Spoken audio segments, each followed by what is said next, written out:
This is Dr. Tanveer Ahmed, and I welcome you to Lecture 5 of Financial Risk Management.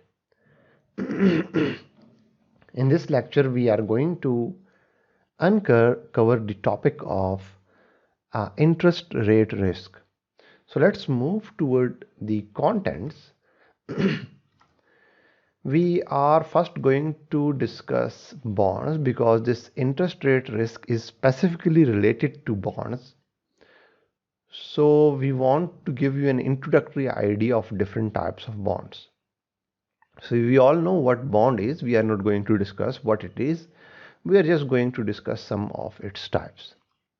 Then there are certain day count conventions, and what day count conventions actually are. We are going to discuss it in this lecture. Then we are going to explore the idea of interest rate risk and how interest rate risk is related to the coupon or the percentage of coupon and the time duration. So how the interest rate risk changes with the time duration or the maturity of the bond and the coupon rate. So whether a higher coupon rate bond would have a higher interest rate risk or the other way around. And similarly goes to the time duration. Which bond would have higher interest rate risk? The bond with a higher time duration maturity, or a bond with lower maturity. So then we are going to cover the price risk and reinvestment risk. So let's start with bonds. We all know what bond is. So I'm just going to discuss some different types of bonds. So first type of bond that we are going to discuss is called euro bond. So what a euro bond is?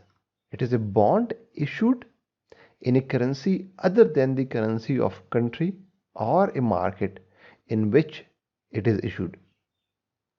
So for example, if we are going to issue a bond, let's just say PIA is going to issue a bond, and this bond is going to be issued in US market rather than in Pakistani market, and we are going to issue this bond in US, but the bond's price would be in rupees. So the definition was a bond issued in currency other than the currency of the country in which that bond is issued. So the bond is issued in US, but the currency of the bond is rupees, right? So irrespective of the corporation, whether it is issued by a corporation or a government, the idea is that the home currency of US is dollars, right? But instead of issuing a bond in dollars, a bond is issued in rupees. So that specific bond would be called euro bond. So sometimes there is a misconception that euro bond is issued in euros, but it isn't the case. It can be any currency, but the idea is that the currency should be different from the currency of the country in which it is issued. So let me give another example. Let's just say Microsoft issues a bond in Pakistan, right?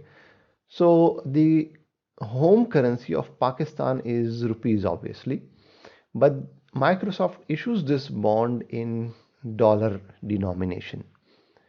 So in this case, this specific bond would be called euro bond.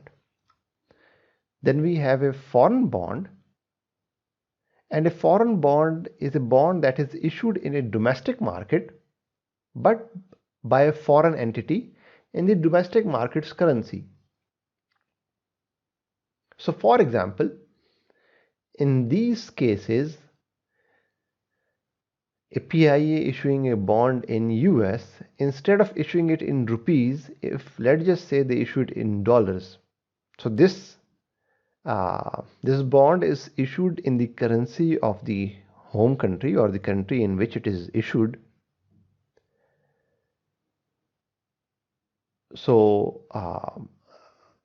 so we know it is not a euro bond, but other than the currency, what makes it a foreign bond is that it is issued by a foreign entity, right? So let me repeat the definition: a bond that is issued in a domestic market by a foreign entity. Now, what would be the currency of the bond? It would be denominated in the currency of the country in which it is issued. So again, Microsoft, because it is a foreign entity, it is issuing a bond in Pakistan and in currency of Pakistan, in the country in which it is issued. So this would be called a foreign bond. Let me make one more correction. In both these cases, when we were discussing Eurobond, we had a foreign entity, but it is not necessary that a euro bond should be issued by a foreign entity. So for example, recently SBP have issued a euro bond, right, in Pakistan. So State Bank of Pakistan have issued euro bond. So it is not by a foreign entity. So it doesn't matter whether the entity is foreign or local. It would be called a euro bond when the currency in which it is issued is other than the currency of the home country. Okay, so let's move forward. Then we have euro currency. It is different than bonds, but let's just uh, get an idea of it.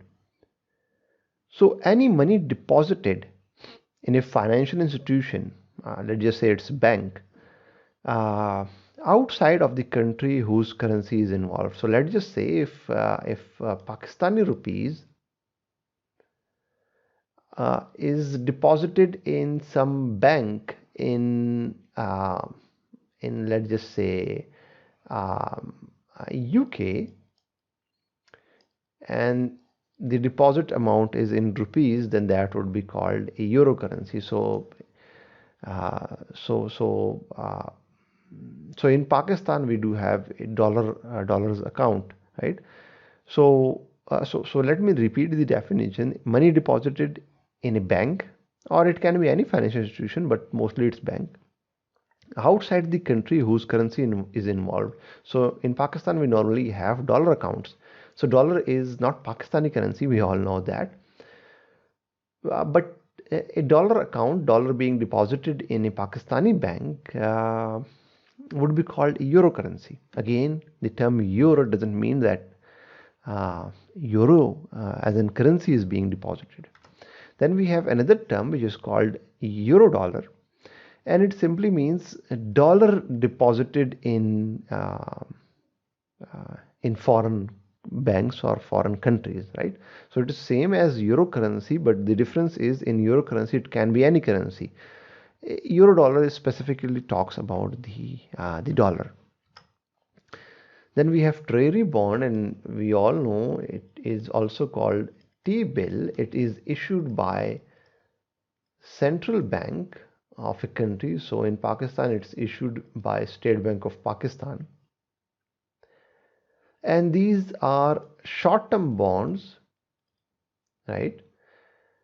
And the rate that they pay are called risk-free rate, because we know that um, a country would not default on the interest or the principal amount payment of its bond, so it's less likely. So they are called risk-free. The rate that they gave is called risk-free rate, and these bonds usually have a lowest interest rate.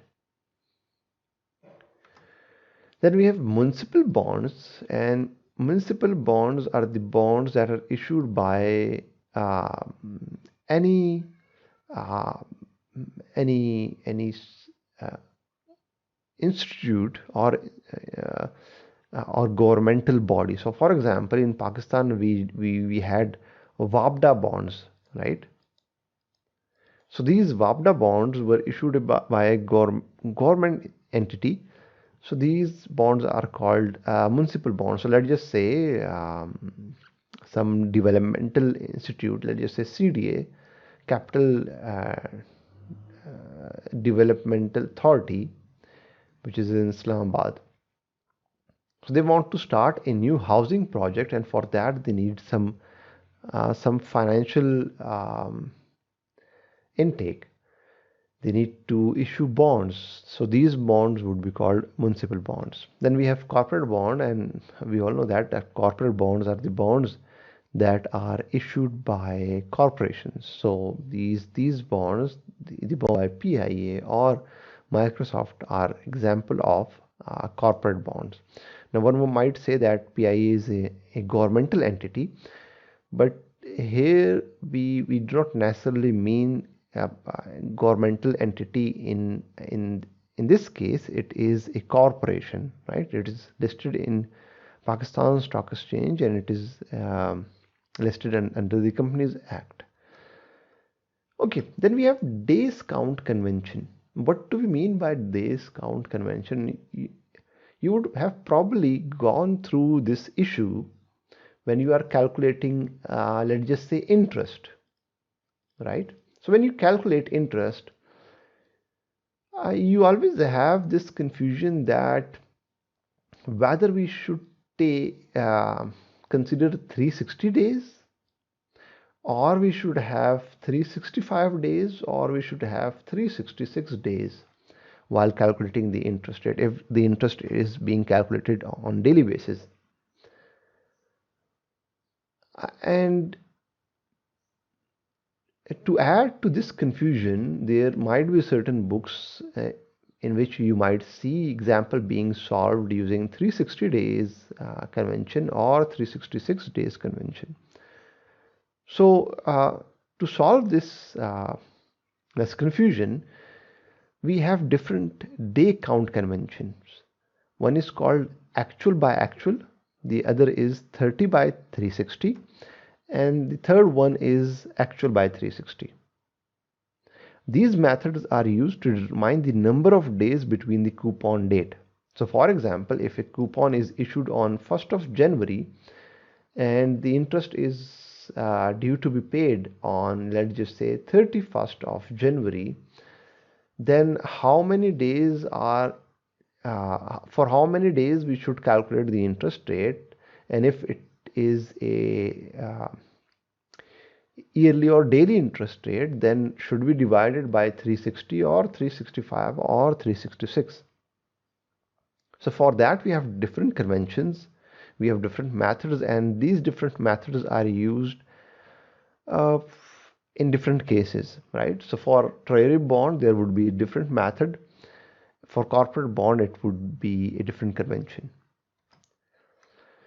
So how do we calculate interest earned? We all know that it is number of days between the dates. So for example, there are 31 days, number of days in the reference period. So this year is, let's just say, a leap year, then it might be 365, right?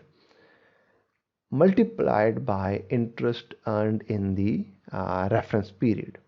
So the percentage interest. So starting with the biactual convention, it is used in treasury bonds. It means that the interest earned between the two dates is based on the ratio of actual number of days passed divided by actual number of days in the period between the coupon payment to calculate the day count. Let's just have an example. Suppose the treasury bond whose principal amount is $100 and the coupon dates are 1st March to 1st of September. The coupon rate is 8% annual, or semi-annually it is 4%. Calculate the interest between March 1 and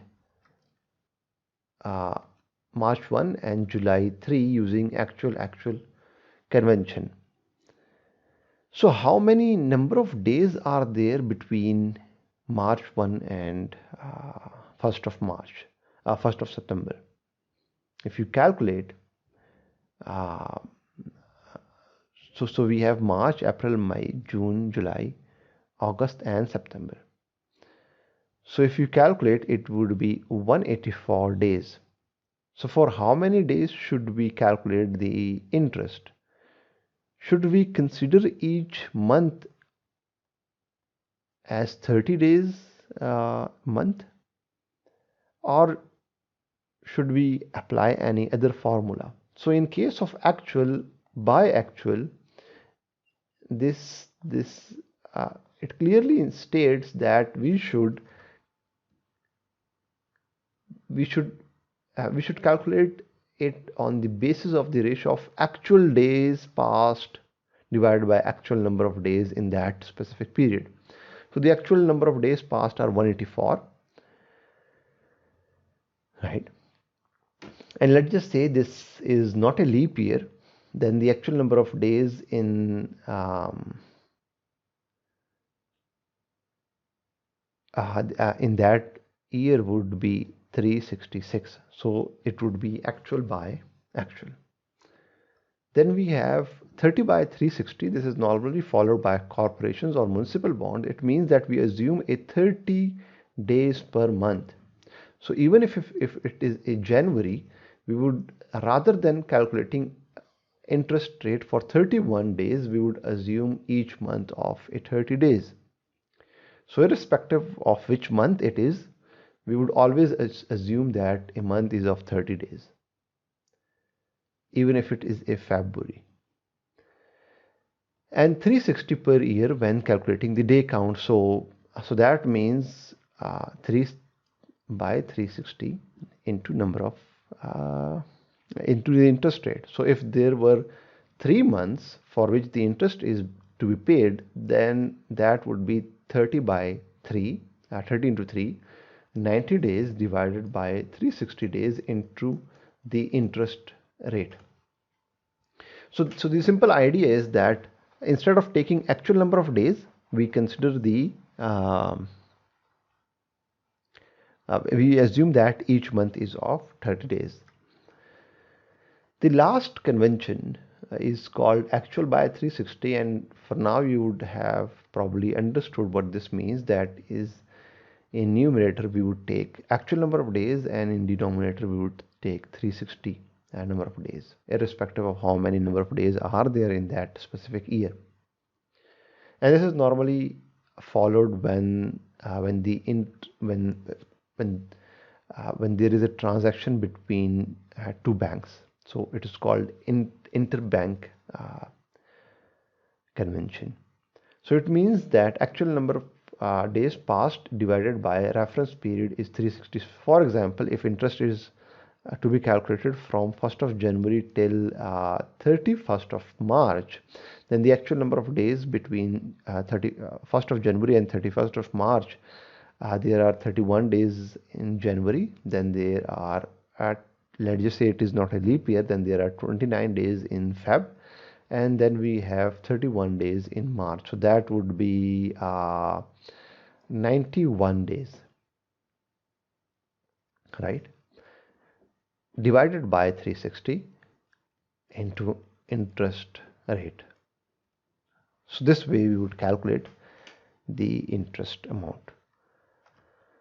So this is an example between Feb 28 and March 1st, 2013. You have a choice between owning a US government bond and a corporate bond. They pay the same coupon and have the same quoted. Which one would you prefer? So based on conventions, just go back, see which convention would give you a higher interest, which convention would give you a higher number of days between 28 Feb and 1st of March. For a hint, obviously it is not going to be actual, right? The numerator would not be actual, because if it is an actual, then you would have to first see whether 2013 was a leap year or not. Then you would have to calculate the number of days between 28 and 1st of March. Okay, so let's move towards the main topic of this lecture, which is interest rate risk. Before delving into the techniques that we would use to calculate interest rate risk and for which type of bond the interest rate risk is higher or lower, we first need to understand what interest rate risk is. So the simple idea is that interest rate risk is the risk that a bond value might change due to change in interest rate. So let's just have a look at the definition. The definition says that interest rate risk is the risk that arises for the bond owners from fluctuating interest rate. Bond prices are inversely related. So before that, let's just understand what do we mean by bond value. And what do we mean by bond prices are inversely related to change in interest rate? So if interest rate increases, what would happen to bond value? Right? Let's just say you bought a bond in 2019 whose face value was 1000 rupees and this bond gave you 10% interest. In 2020, the interest rate had increased and a bond whose value is 1000, which is being sold at 1000, have an interest rate of 15%. Let us say you wanted to sell this bond that you bought in 2019, you wanted to sell it in 2020. Would anyone buy this bond from you at 1000 rupees? The answer is no. Before we analyze this from a numerical perspective, I would give you a mathematical logic for this, but let's just understand the intuitive or the intuition behind this idea. Obviously, if in 2020 you can buy a bond for 1000 rupees and that bond would pay you 15%, why would you buy a bond for 1000 rupees that would pay you 10% interest? So if you wanted to sell this bond that you bought in 2019, you wanted to sell it in 2020, then you wouldn't be able to sell it for 1000 rupees. You would have to sell it at a lower price. So this increase in interest rate have decreased the value of a bond. And the reason is because for the same amount of investment you can earn a higher interest rate. So why would you buy this bond A? Rather you would buy this bond B, right? Okay, and if the situation is opposite, let's just say you bought a bond for 1000 rupees at 15%, and in 2020 the interest rate had decreased. You won't sell this bond that you bought in 19. Now in 2020 you wouldn't sell it at 1000 rupees. You would sell it at a higher price because its interest rate is higher, because someone buying this bond would get a higher interest payment. So now we know that if interest rate decreases, the bond value would increase. So the idea is that there is a negative relationship, an inverse relationship between interest rate and bond value. If the interest rate increases, the bond value would decrease. If the interest rate decreases, bond value would increase. Let me also give you a mathematical logic behind this idea. Let me erase this. Okay. For that, we would first have to divide this bond into two types. One is called coupon bond, and the second one is called zero coupon bond.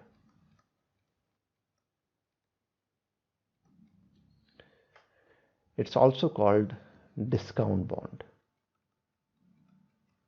Why is that? So we would come towards that in a while. So what is coupon bond? A bond that pays interest, right?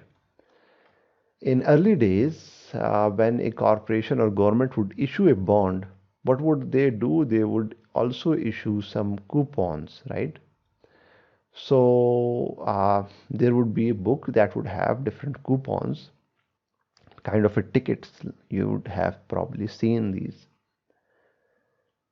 And on due date, when the buyer of the bond would go to bank to claim his interest for that time period,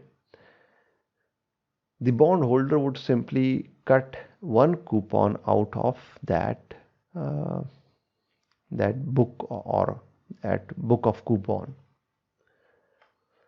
So from there its name came. It's called coupon bond, right? The simple idea is that it pays interest. So if you bought a bond for 1000 rupees and its interest rate is 10%, so that means that each year, let's just say its annual interest rate, each year you would get 100 rupees by holding this bond. So your return is in terms of interest rate. Whereas in case of zero coupon bond, there is no interest rate. So why would anyone buy a bond that do not pay any interest rate? The idea is simple. It is sold at a lower price. So if a bond whose face value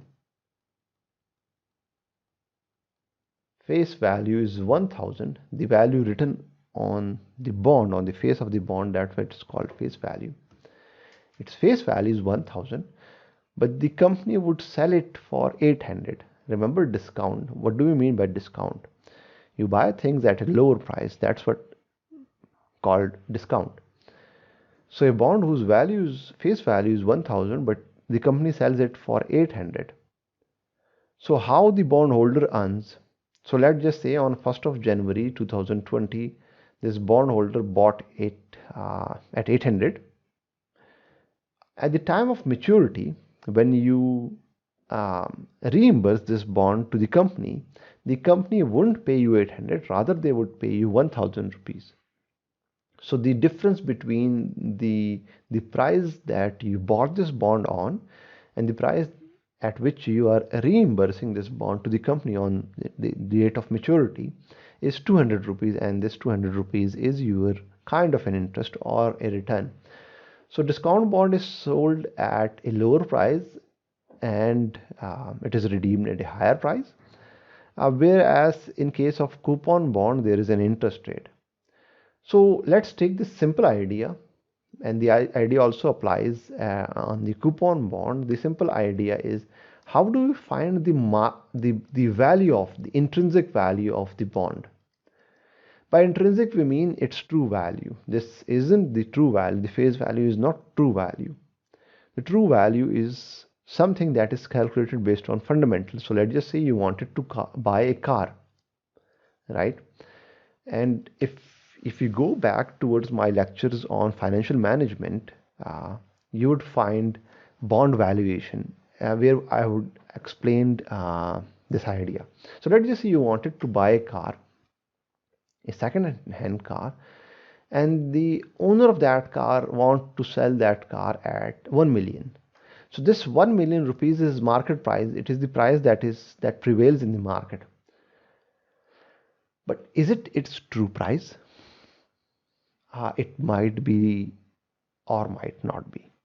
So how do we determine the true price, or what we call the intrinsic value of that car? We look at its model, its condition, the condition of the engine and the body, etc. And based on these fundamental, we determine the value of this car. So what I'm talking, similarly in case of bond, we determine an intrinsic value using certain formula, and that formula is that bond value is equal to face value divided by 1 plus r raised to power n. This r is the interest rate for now. So simple mathematical idea. What would happen to this bond value if this interest rate increases? Obviously, if denominator would increase, let's just say bond value is 1000, face value is 1000, divided by 1 plus 0.8, if interest rate is 8%, then what would be the bond value? And if the interest rate increases, let's just say to 15%, then what would be the bond value? Obviously, in case of 15%, denominator is increasing, so when denominator increases, the value would decrease. So mathematically, if interest rate increases, which is the denominator, the bond value would decrease. The similar idea applies to coupon bond, but we are going to discuss this idea in our next lecture.